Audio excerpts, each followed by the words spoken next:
Hey guys, welcome to this YouTube video. This is a process video of this plein air piece that I started at the Steveston Heritage Shipyards. I was there teaching a workshop last month, and some of you probably would have seen me posting stuff on socials as well. And after the last one, I linked up with Scott, who's an amazing watercolor artist, lives in Richmond. And shout out to Scott. And went painting at the Steveston, the shipyards. Everyone knows about it. It's a beautiful area, and especially in the sun, when it's sunny out there, and all the shops, and there's like lots of people at the shops, eating and stuff, just hanging out. So it's a day. It's quite a day. And he found this very interesting nook. He says that it goes to paint there almost always, and there were no people around there, but it was a bit more of a closer look at the boat culture, because it felt like something that the fishermen would see, not for the usual eye, not for the random eye, stranger's eye. And I also wanted to paint the boat not from a very like a conventional gaze, or a fantasized boat, like a fantasy of a boat. Like, okay, if I want to be on a boat, that looking from outside, then seeing the boat from a side angle view, that's not necessarily what I wanted to capture. So I went with a bit of a composition which shows more of a boatness of it, like a marina-ness, where it's like it feels like a bit of a marina culture, fisherman culture. So I went with the composition that shows that intersection of those elements, which such as sunlight hitting the dock and sunlight hitting the red balls right here, and also then hitting the boat, the rust on the boat, and different ropes and stuff, messiness, and other areas of messiness and resolve, and the bird here on the one of the beams. So it was a bit of more compositional decision, and brought it back home and finished it. So I have a bit of a video recording of it. I'll link up right here. And I will be posting more YouTube video. So hoping to do more time lapses or something like that, and more of showing the behind the scenes of the process. So follow along. All right, guys, let's start with this painting. Let's see. So basically, when I went into this one, I had already painted this much plein air. And this is basically the first wash that's already been put in place. And as you can notice in the first wash, I've kept things fairly saturated.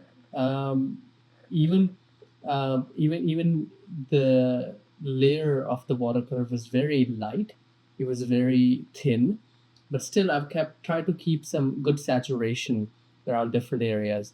So now what I'm basically doing is adding more layers of darkness and depth to just create and more formulate the shape, yeah, the shape of the boat and the three-dimensionality, the form of the boat. That's the word I was looking for, form. And there what I'm doing is adding little very fine mark making that just leaves the white spots where it's required, to suggest things like ropes, or suggest things like sunlight hitting the boat by making the shadow. So again, we are working light to dark. So now I'm just going to be adding more darks and leaving out the whites wherever I can. You see these little things that I'm leaving over here? These are very important to suggest details. I don't want to necessarily make a one solid block, but I want to leave little details. These are called small shapes. So small shapes in a big shape. And as you can also see, I am connecting the dark areas. Everything is connected. That's called a big shape. So leaving small shapes inside a big shape. Connecting is very important because it keeps the whole painting very cohesive. Cohesive is basically so it flows well from one point of the painting to the other. Cohesion is very important in paintings like these. Otherwise, everything feels like kind of salt and pepper spread all over. It doesn't read as one single composition.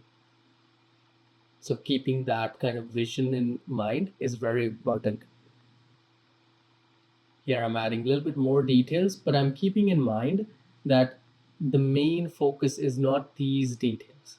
These are very much so like ornamental details on top of it. So that's why these are not painted very dark, because if they were very dark, they'd catch too much contrast. I don't want too much contrast there. I want them to be light, catch less, um, catch less attention, but still be there to add a little bit more interest and complexity. Here I start with the more foreground elements, relatively more foreground than what I've already worked on in the back over there. So going from back to front in a way, kind of overlapping. So one thing on top of each other, overlapping, like one hand, and then there's this. So it first started with the back, and then the front, and then right over there. So you just go like this.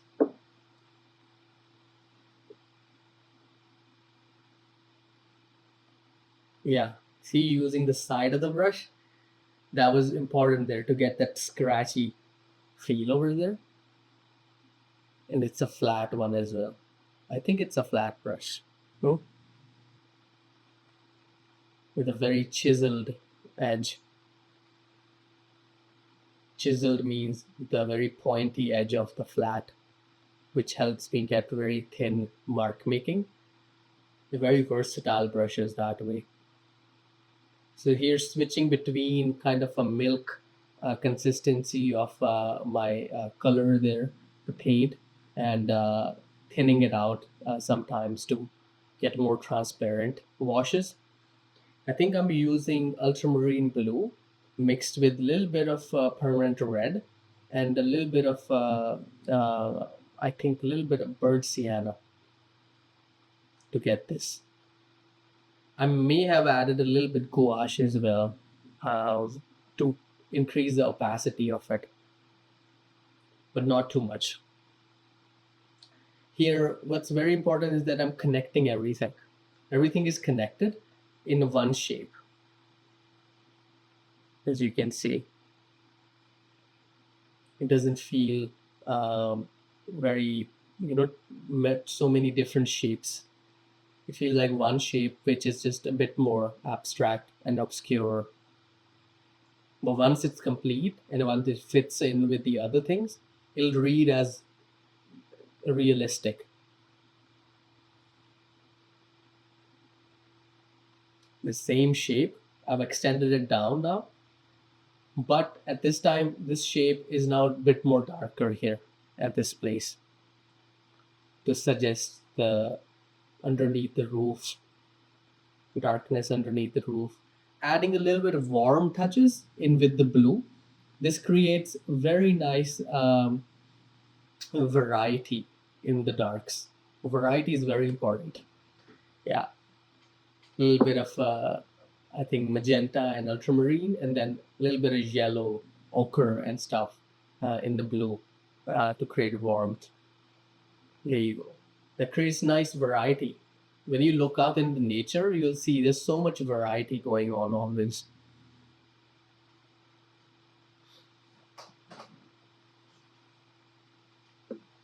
Okay, going in.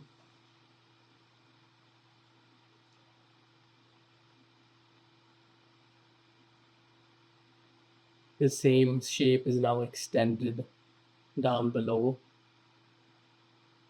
using blues and stuff. See, just it's the same shape, but I'm just extending it using different pigment, using different color to suggest different parts of the boat. Blue suggests a bit more freshness in the shadows, as compared to the more neutral shadows in the boat behind it.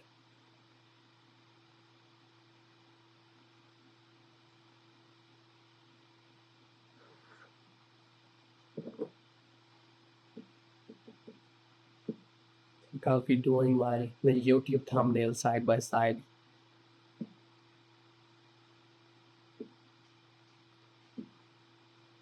Same thing, shape is now going to extend. Let's see. This is very hard. This part was very hard. Because there are like so many little details that I have to keep in mind. I had to go back and forth, kind of step away, come back to it. Any little detail missed means it won't have the same effect.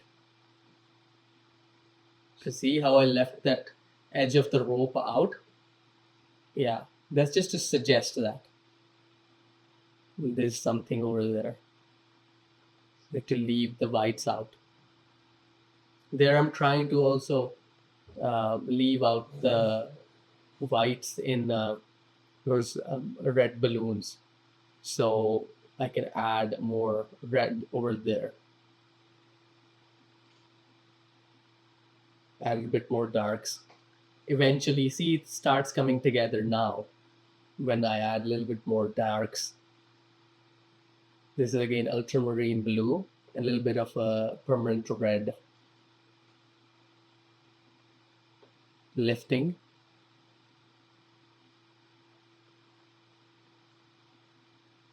Man, it's a lot. It's a lot. But when you're in a flow of it, don't notice it.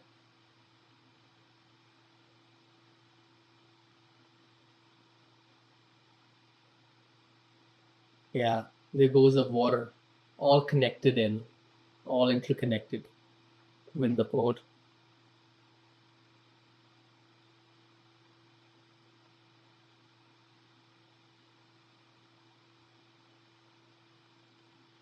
See, added a bit of a ripples, just cleverly added a bit of ripples to suggest water. Not necessarily need to do a lot. It's a lot about suggesting.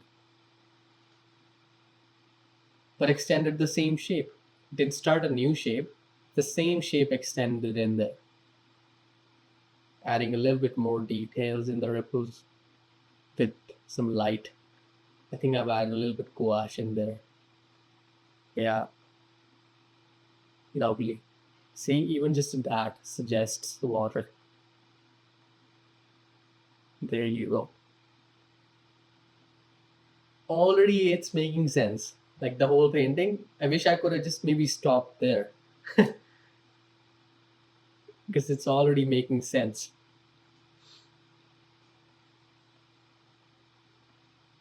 There I'm adding a little bit of red. Suggest those balloons.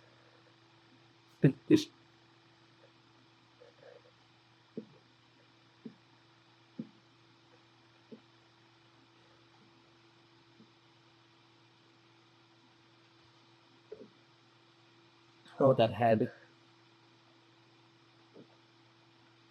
Going again with the reds in the balloons as well, with the balls. The red is, you'll see now, in real life, the same balloon is, yeah, it's red in color. When the sunlight hits it, um, the shadow becomes like, you have to suggest the shadow somehow. So my choice here is to suggest the shadow using darker red because it keeps the color fresh and suggests that the color of that local color of that ball is red. So it's basically different shades of red in the ball, keeping everything around that red hue. Adding maybe a little bit of blue here and there to darken it, but most of it is that. In watercolor, it's very hard to suggest dark patches without making it very thick. And when you make the watercolor very thick, the whole wash starts getting very like desaturated in a way, or kind of loses its life. Because watercolor has its life with when it flows the best. So it's a tough kind of a trade-off to make watercolor dark and keep it looking nice and saturated as well. So sometimes you have to use gouache to make it uh, to strike a balance.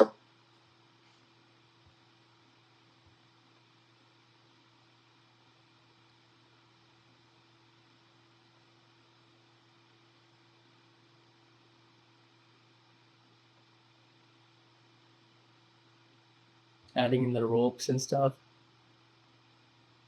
This is a commitment. To watch this is probably a commitment too. We'll see. This is the first time I'm doing this YouTube video, and I'll probably be doing more of them. I want to make them more engaging somehow, but it's a filmmaking challenge. It's a challenge how to make these videos more engaging. Um, because watching the entire process from start to finish might be a little bit boring. I'm not gonna lie. But if you're looking into more of an in-depth uh, preview into the watercolor process of a painting from start to finish, this is the way. It's kind of the way. This painting also is a bit more, involved. So some people ask, how do I make involved paintings? Like this is how it is done. It's going into the nitty gritties. There you go.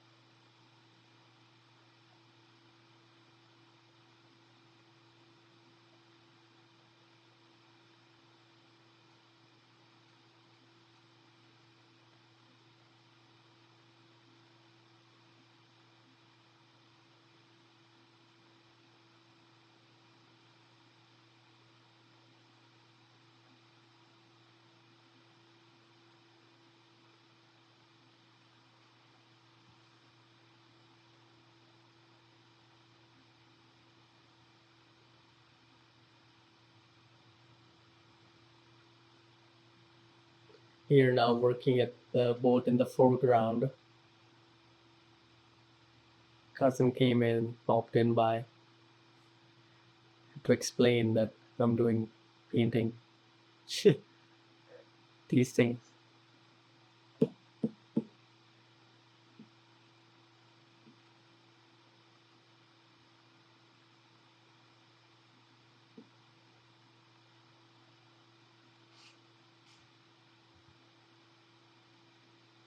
Again, keeping the whole shape very connected. That's very important. That it remains connected. You see all the blue area in the foreground. It's a shadow shape. This shape isn't shadow. Basically, it's the cast shadow and stuff. But I have to keep it connected.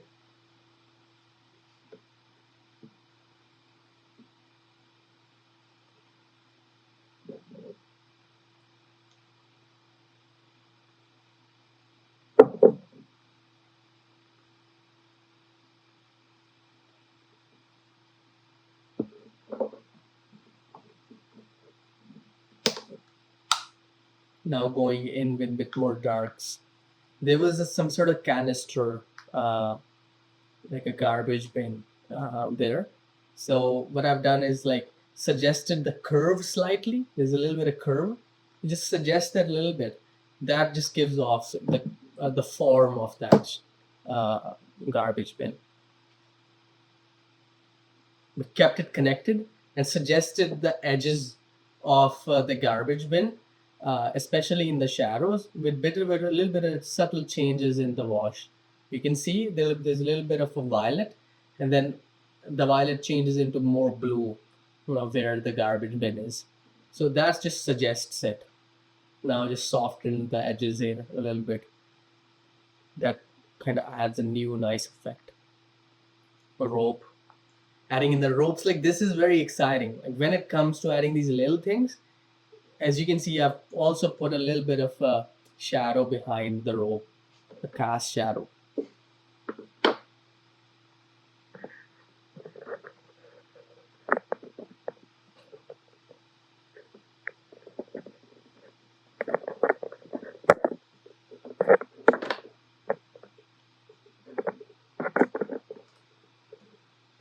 Yeah, going in, just kept the shape connected.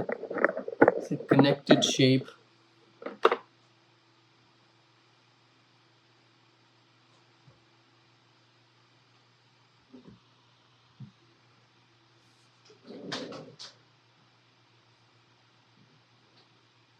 So once I had that layer of one shadow shape, I started adding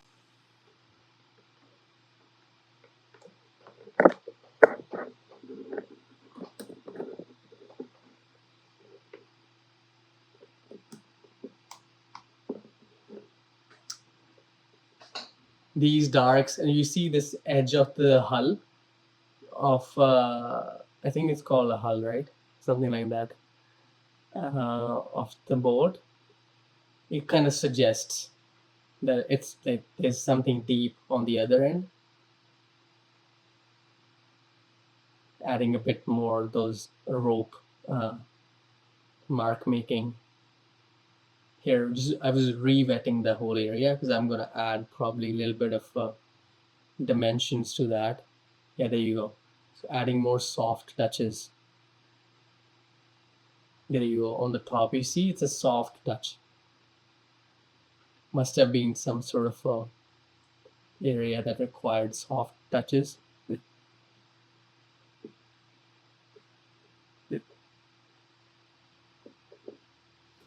What's gonna happen now?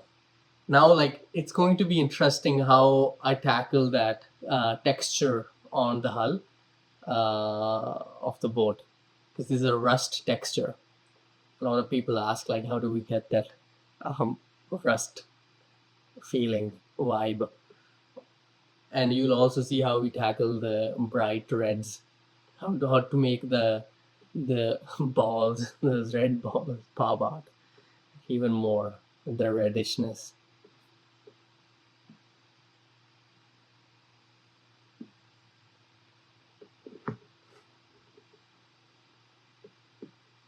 Where did we go?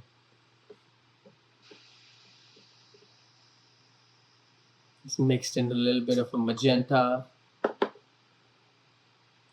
and ultramarine blue.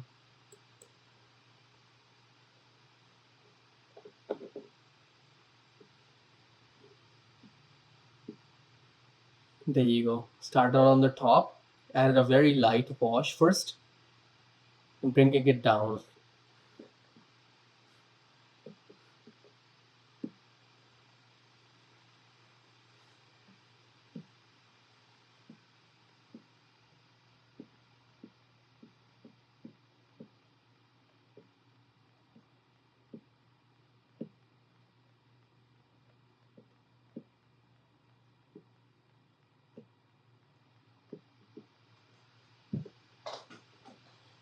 Added in a little bit more the reds in there because it was reflecting.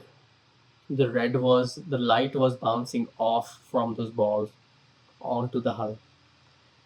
And here I added also the rust texture in there. There you go, the red of the reflection. It's still very milk to cream consistency. Add a little bit of yellow to make it even a bit more saturated. Here, adding those rust textures even more. This is still just a first layer of the hull. There will be more to it. Now just adding in more saturated burnt sienna stuff. Give that feeling of. This was very interesting too. This little bit of gouache pass, because what happens is certain areas of rust, when it dries, it becomes very light in shade. So I needed to add a little bit of gouache for that.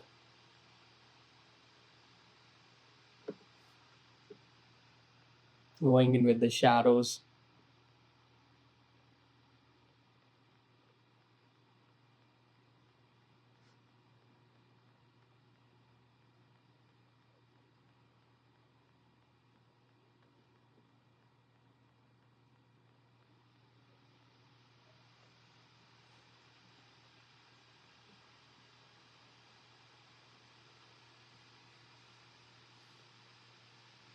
Yeah, see, keeping it connected. That's very important in this as well.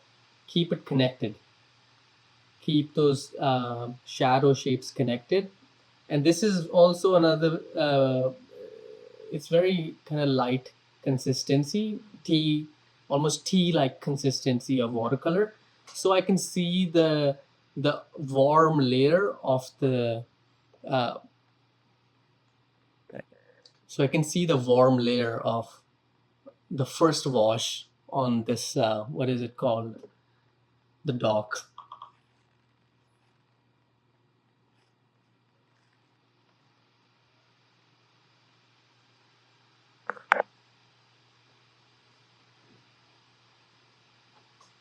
See, you can see the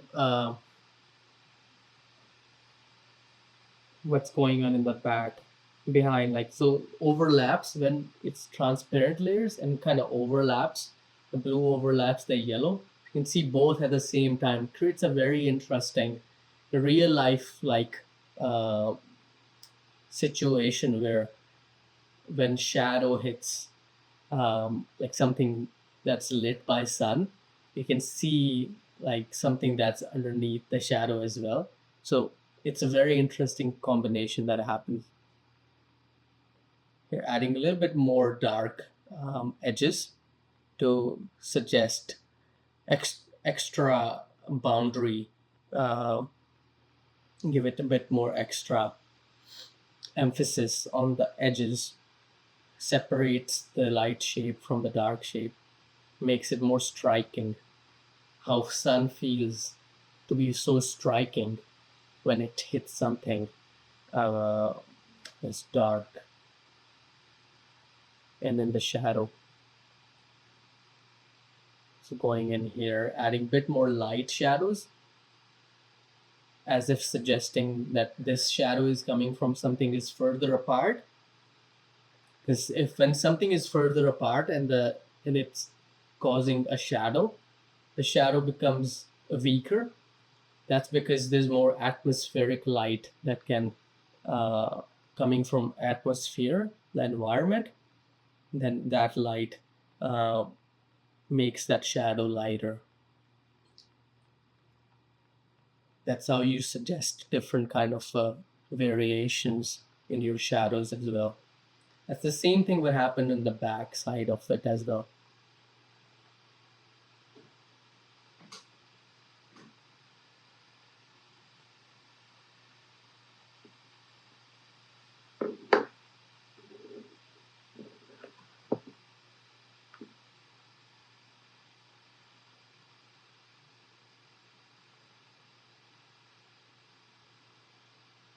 But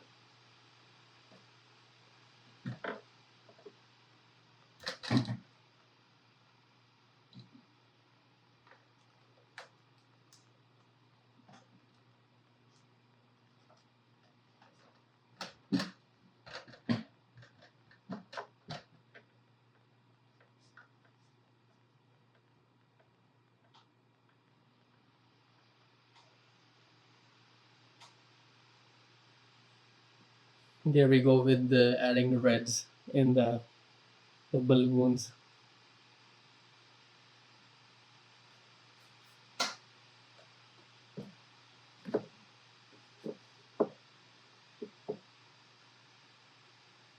comments than that.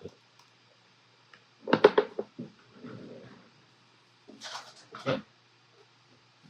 I can.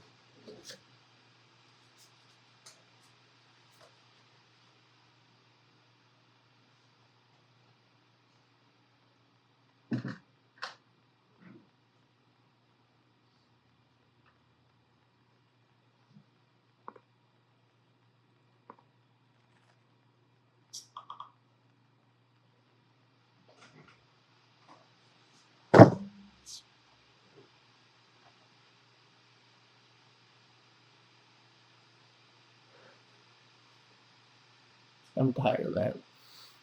Can't speak a lot. Okay. Yeah, a little bit blue.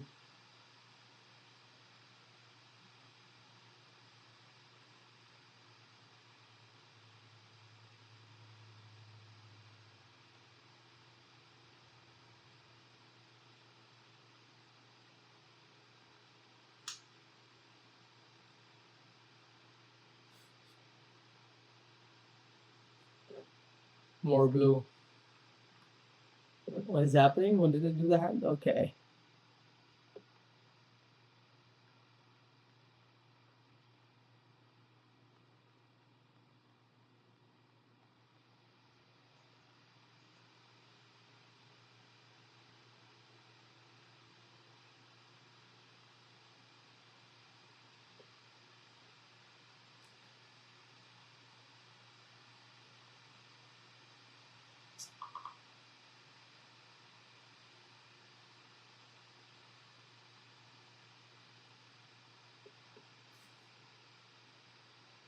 Hmm. Adding the shadows from the ropes that I'm going to paint on top now. But adding the shadows of those ropes first on these balloons. Floaty balls. The red was still wet, so I could add a little bit more wet and wet there to create a very interesting edge. And now is the cast shadow of the dog on the hull.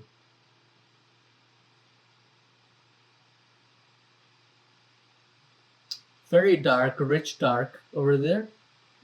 Lots of ultramarine blue, lots of burnt sienna, a little bit of maybe magenta. Um, Ultramarine blue and burnt sienna make a very rich dark. And adding a little bit magenta there just gives it a deviates that dark towards a bit more magenta. It creates an interesting dark mix.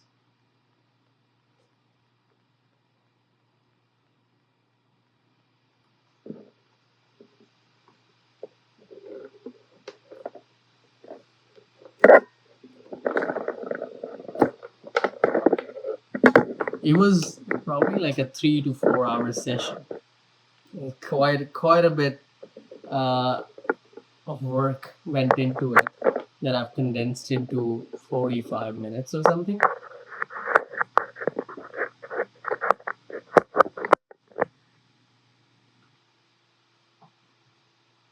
So see now the painting is taking place.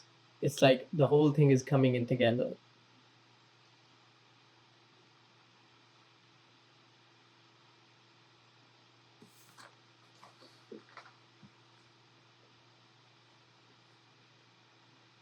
Yeah. What is this for? I don't know.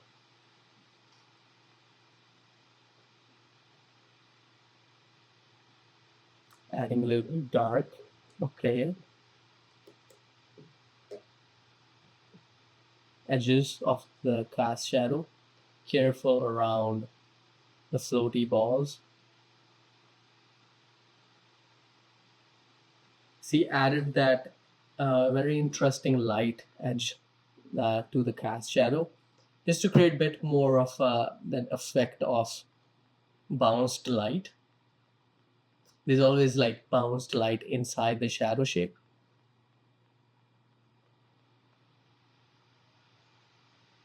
I wonder if I could even, like for example, this is like a shape, and this part is in the shadow. there's also light kind of bouncing onto the shadow.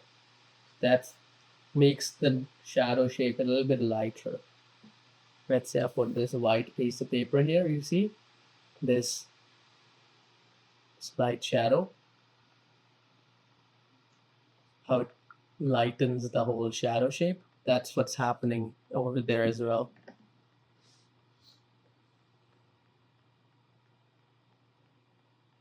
There was little ridges. I'll attach a photo here probably. There were little ridges of that were kind of Wait. in the hull. And here just adding more of that local color of the hull, keeping in mind that it had some reflections in it. So there's a lot goes into it. There's a lot. You guys probably get a better idea now. Every little thing matters. Every little thing matters in a good painting. If it doesn't matter, that means it's redundant and it shouldn't be there.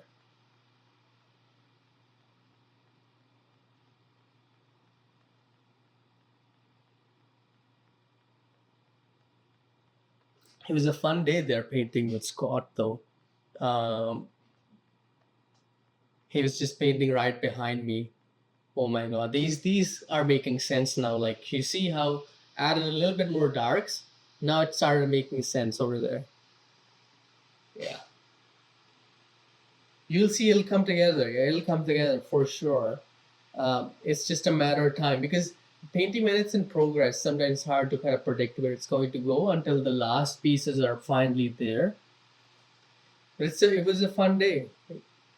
So what happened that day was that Scott was painting right behind me, and here adding a little bit more reds, more of a bright red accent. Accent is the word here. The rest of the shape is very kind of muddy, but if I can add a little bit of accent on it, that just gives the whole shape, the whole red shape, a bit more breath of fresh air. So that's what I'm doing here. And Scott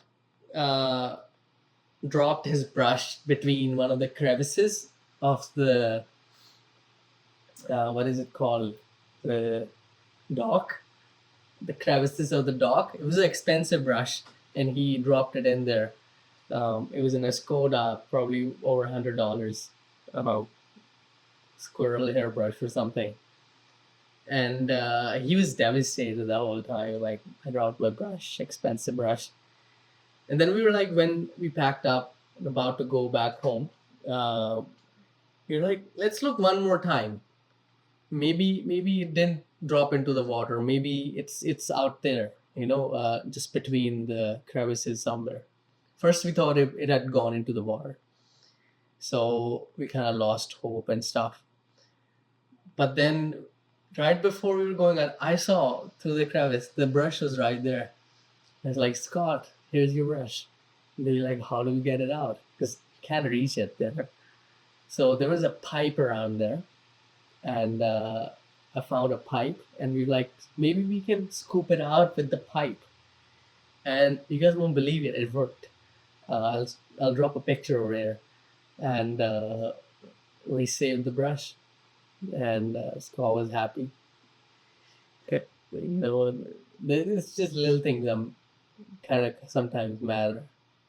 So losing something and getting it back, it's a whole journey that I think the psyche goes through. It's like, even though it was a brush that he lost, I'm sure it must have felt like the entire feeling of loss that we've experienced in our entire lives, and then become so condensed in a moment that it gets kind of manifested, or it surfaces through the excuse of that it's the brush that I've lost, and the whole feeling of loss is actually, I think, what's gathered throughout the years, uh, but it's now manifesting as the brush, loss of the brush happens. And then that kind of moment becomes quite a signifier of the overall situation. Here, going with a bit more thicker gouache passes. You see how adding a little bit of that gouache pass very strategically created another dimension of depth in there, because there I'm overlapping those red floaty balls.